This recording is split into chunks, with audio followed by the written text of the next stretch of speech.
How to fix Google Sheets, a network error has occurred.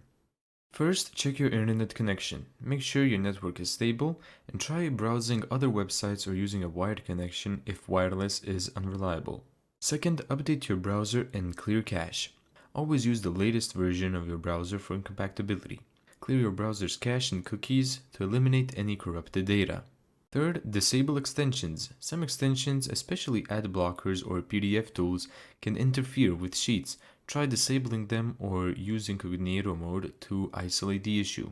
Fourth, try a different browser. If the issue persists, switch to a different browser from Chrome to Firefox or Edge or Brave. Fifth, use incognito mode.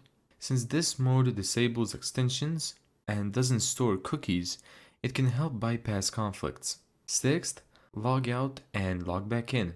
Logging out of your Google account and then signing in again may refresh the session tokens and fix the error.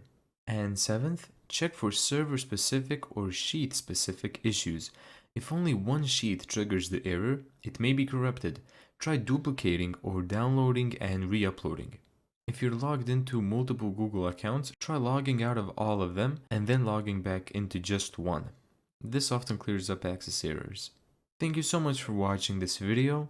If you found this tutorial helpful, make sure to give it a thumbs up and subscribe. And as always, see you in the next video.